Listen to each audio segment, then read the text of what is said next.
നമസ്കാരം. നമ്മളെല്ലാവരും ഗുരുവായൂരപ്പനെ തൊഴുമ്പോൾ ഓരോരുത്തരും ഓരോ രീതിയിൽ ഓരോ ആഗ്രഹങ്ങൾ പറഞ്ഞുകൊണ്ടാണ് അല്ലേ തൊഴാറുള്ളത്.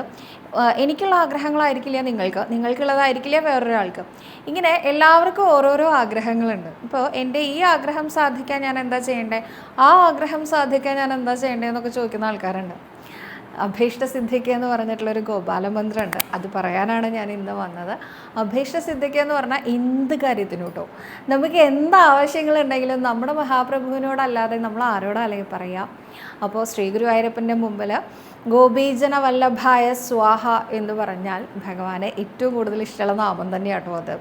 ഗോപീജനങ്ങളുടെ വല്ലഭനാണ് ഭഗവാൻ എന്ന് പറഞ്ഞുകൊണ്ടാണ് നമ്മൾ സ്തുതിക്കുന്നത്. ഗോപികമാരോട് അത്രയധികം വാത്സല്യവും പ്രേമവും ഒക്കെ ഉള്ള നമ്മുടെ ഉണ്ണികൃഷ്ണനെ ഈ ഒരു ദശാക്ഷരി ഗോപാലൻ കൊണ്ട് സ്തുതിച്ചോളൂ. എല്ലാ ഐശ്വര്യങ്ങളും നിങ്ങൾക്ക് വന്നു ചേരുക തന്നെ ചെയ്യും. ഒന്നുകൂടെ പറയാം, ഗോപീജന വല്ലഭായ സ്വാഹ. ഇതാണ് കേട്ടോ ആ മന്ത്രം. ഈ മന്ത്രങ്ങളൊക്കെ പറയുന്ന സമയത്ത് എല്ലാവരും പറയാറുണ്ടോ ഒന്ന് എഴുതി കാണിച്ചുകൂടെയെന്ന്.